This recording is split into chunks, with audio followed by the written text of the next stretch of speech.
Hola, buenas tardes. Mi nombre es Federico Suberman. Vamos a presentar un poco y brevemente este módulo que es sobre agroecología, producción de alimentos y soberanía alimentaria. Vamos a compartir el PowerPoint que les dejé y vamos a comentarlo un poco.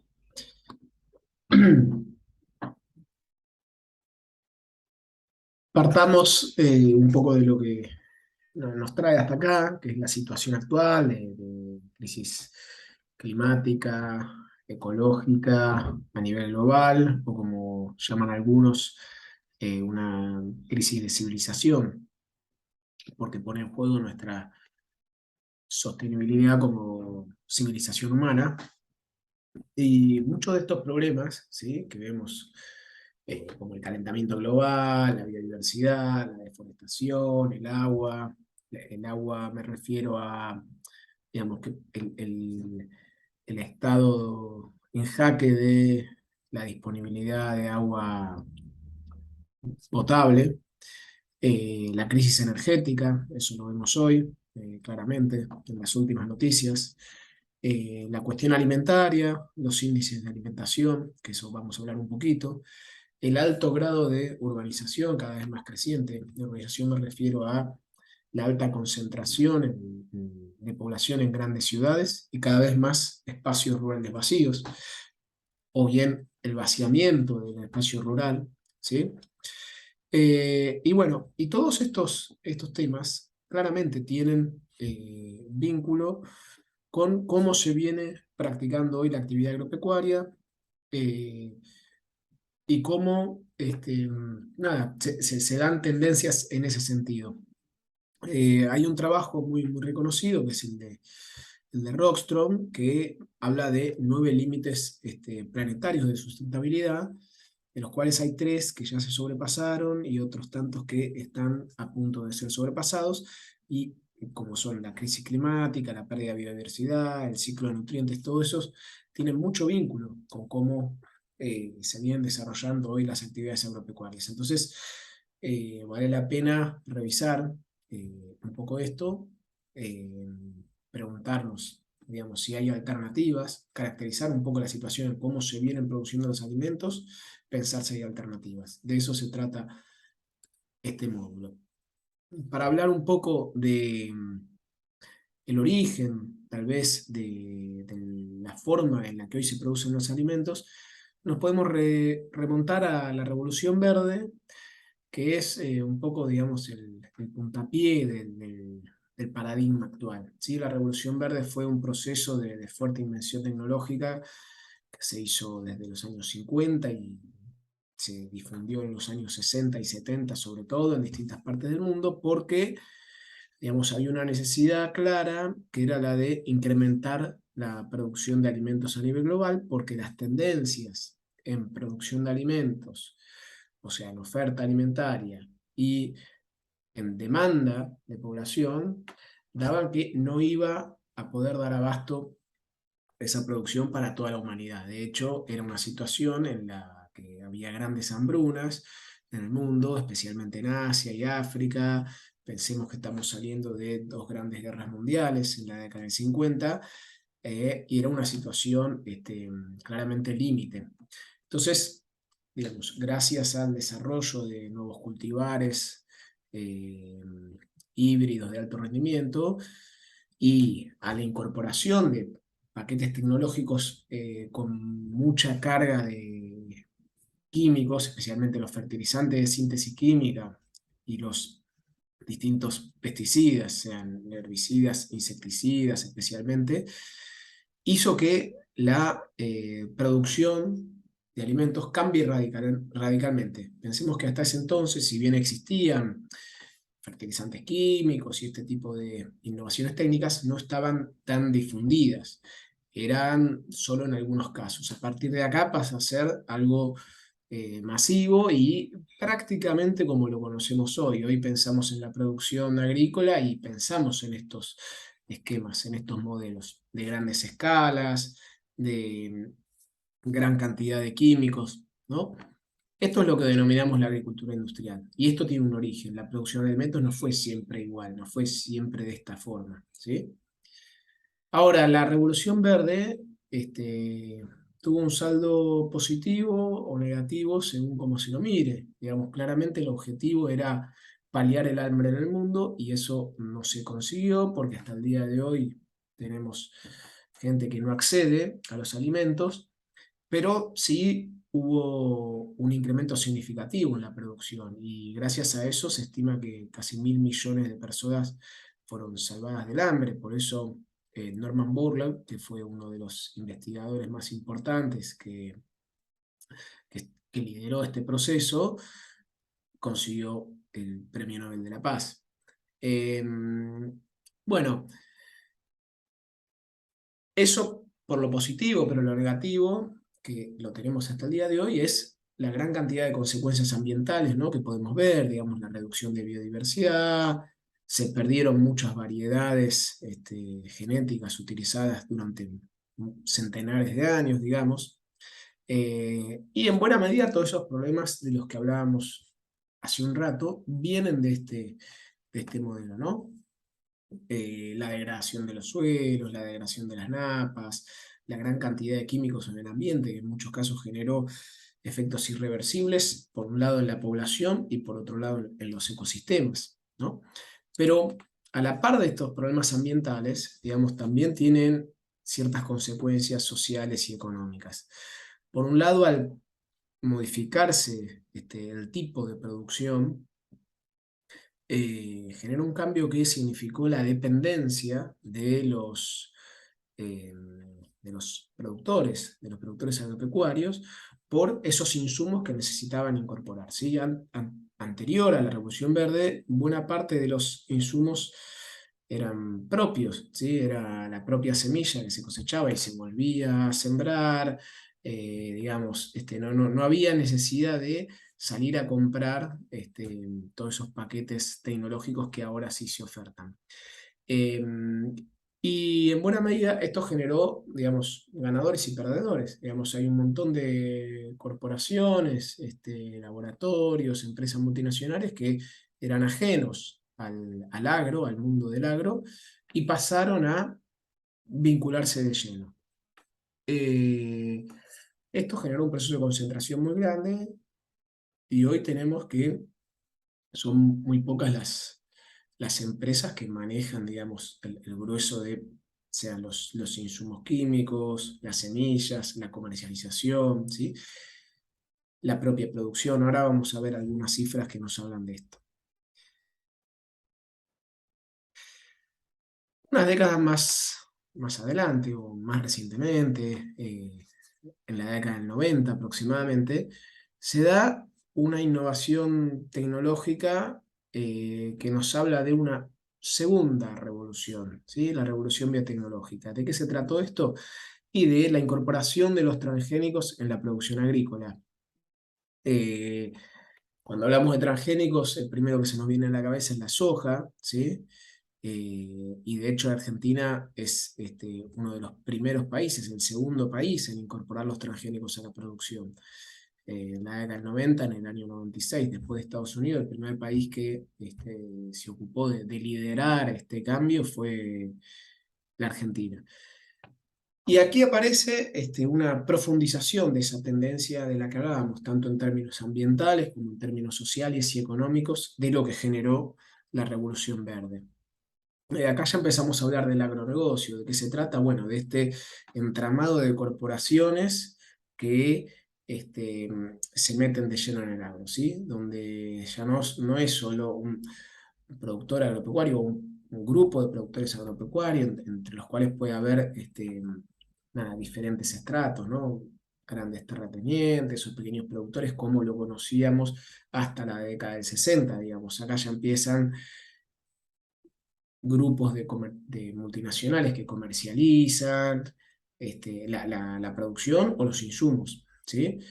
Y ahí se meten, digamos, otro tipo de eslabones en la cadena productiva, la pata financiera, incluso la pata de los medios también aparece acá muy fuertemente.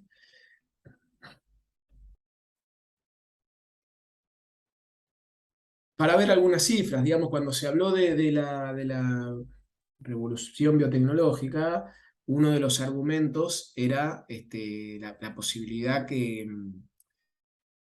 se dejen de usar algunos químicos, porque la posibilidad de que gracias a la manipulación genética uno podía, bueno, resolver problemas sanitarios en los cultivos o generar mayores rendimientos, etcétera. Esos eran los argumentos. Pero, digamos, repasando un poco los 20 años aproximadamente, o un poquito más, casi 25 de cultivos transgénicos en Argentina, por ejemplo, vemos que, por el contrario, el uso de agroquímicos, ¿sí? Especialmente de herbicidas, se incrementó drásticamente. ¿Mm? Ahí vemos en los gráficos el consumo de glifosato o de agroquímicos en general o agrotóxicos en general, ¿sí? Cómo cambia no solamente en las cantidades que responden a más hectáreas cultivadas, sino que en términos relativos también se incrementó. Todo esto con la idea de producir más alimentos, como lo veíamos que eran los argumentos de la Revolución Verde en situaciones o en escenarios en los que se ponía en duda la posible producción de alimentos que abastezca a la humanidad. Hoy en día igual las estadísticas hablan de que los alimentos alcanzarían suficientemente para alimentar a toda la población, aunque sin embargo sigue habiendo gente que no accede, o sea que hay un problema ahí de distribución, hay prácticamente un 10% de la población en el mundo que está subalimentada. Eh, y es cierto que en las próximas décadas, con el incremento que se va a generar de población, vamos a ver si, nada, vamos a necesitar un poquito más de alimentos. Pero igualmente tampoco estamos ante un escenario como en los años 50 o 60, de crecimiento exponencial, o sea, de una bomba poblacional, como lo mencionaba algún autor en ese entonces. Entonces, nada, ese también es digamos, un mandato que habría que revisar, el de incrementar la producción de alimentos. Habrá que abastecer en las próximas décadas, bueno, a 10.000 millones de personas. Habría que ver si tenemos que incrementar o no la cantidad de alimentos. Un poco para nada, comentar también lo que implica el agronegocio y el grado de concentración que trajo este proceso. Cuando hablamos de grandes compañías que lideran el mercado global tanto de semillas y de agroquímicos, vemos que son los mismos nombres y que si en algún momento había 6 empresas líderes, hoy ya se fusionaron, ¿sí? Hoy hay prácticamente 3 grandes conglomerados que son dueños de semillas, agroquímicos, también algunos de ellos se repiten lo que son los comercializadores, algunos nombres. Por eso cuando se habla de soberanía alimentaria, ¿sí? Esto es muy claro, digamos, los alimentos que hoy consumimos están en muy pocas manos, o sea, son, como decía ahí, prácticamente 3 grandes corporaciones que definen, ¿sí? Nuestra alimentación, o sea, que son los dueños de nuestra alimentación. En términos de seguridad alimentaria, si la seguridad alimentaria es definida como la posibilidad de que todos los individuos tengan acceso físico en todo momento a alimentos sanos e inocuos, bueno, eso es una cuestión de cantidades, pero no nos habla de en manos de quién, no nos habla de el derecho que los pueblos tienen a definir sus prácticas alimentarias, a definir cómo se producen esos alimentos, qué alimentos, ¿sí? Adaptados culturalmente en cada contexto, y de qué forma son producidos. De eso se trata un poco la soberanía alimentaria, que también está incluida, digamos, en los textos en el texto que tienen para leer. El proceso de concentración de las tierras también se agrava en nuestro continente y en nuestro país, ¿sí? Como ahí vemos, digamos, en la región hay un 1% que tiene prácticamente más de la mitad de las tierras, ¿sí? Y en nuestro país el 35% de las tierras está en manos tan solo del 1% de los productores. El resto, lo que le queda a los pequeños, en todo caso medianos productores, lo que es la agricultura familiar, son principalmente los abastecedores de alimentos. Por eso el rol de la agricultura familiar en la soberanía alimentaria es clave. Y los alimentos que consumimos, además, en este modelo de altos insumos, de paquetes tecnológicos, según algunos estudios oficiales y del SENASA, tienen mucha más carga de agroquímicos que la permitida. Incluso hay agroquímicos que no están permitidos su utilización y se encuentran en los alimentos. Por eso aquí cabe la pregunta de si esto es controlable o no, o si esto se nos está yendo de las manos. Ahora, cuando decíamos esto de que hay que producir más alimentos, también tenemos estudios de la FAO que nos hablan de que hay 1/3 de los alimentos que se están desperdiciando.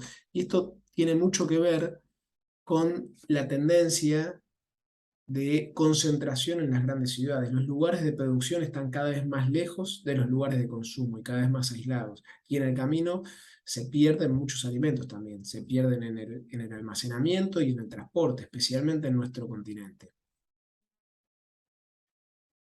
La pregunta que surge es, ¿hay alguna alternativa a esto? Bueno, sí la hay. La agroecología es una alternativa real, viable, que viene siendo puesta en práctica por muchos productores, organizaciones de productores también, y que cada vez es más visible, cada vez la vemos más, cada vez tenemos más accesibilidad, no solo como consumidores, sino también que cada vez esa alternativa le da mejores respuestas a los productores y cada vez son más productores los que se dan cuenta que necesitan un modelo diferente, ¿sí? Al de la revolución verde y al de la revolución biotecnológica. Cuando hablamos de la agroecología, estamos hablando de una propuesta de 3 patas o 3 dimensiones, ¿sí? Como, por un lado como ciencia, porque es una ciencia, se estudia en las universidades, tiene sociedades científicas, también es una práctica, el hecho de cómo hacemos esa producción, cómo hacemos esas técnicas productivas, y es también un movimiento social porque, digamos, el que llevó a este lugar a la agroecología fue sin duda la lucha de muchos movimientos campesinos, de la agricultura familiar, que entienden que este es el mejor esquema o modelo productivo que tienen, un modelo que esté en sintonía con el medio ambiente y con la idea de justicia social y de soberanía alimentaria. Para hacer una comparación, para ir cerrando, tenemos que la agricultura industrial, la de la revolución verde, de la revolución biotecnológica, es una agricultura pensada para escalas grandes, ¿sí?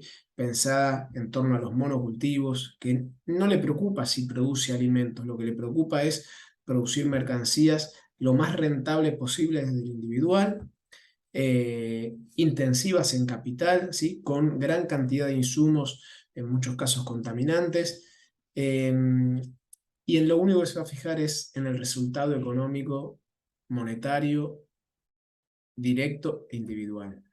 La agroecología propone un modelo para la agricultura familiar, que es la mayor parte de los productores, ¿sí? Que tienen escalas pequeñas o medianas. Está pensado en monocultivos, en aprovechar todas las potencialidades que tiene la biodiversidad de los agroecosistemas. No solamente tiene en cuenta el saber científico, sino los saberes locales. Bajos insumos es lo que necesita, ¿sí? Y por eso es una alternativa viable para los pequeños productores. Y entiende que la ecologización de los sistemas está inmersa también en lo social y en lo económico. Así que bueno, con esto, digamos, tenemos una breve introducción para poder seguir avanzando con las lecturas. Espero que disfruten de leerlas. Y bueno, cualquier consulta estamos en contacto.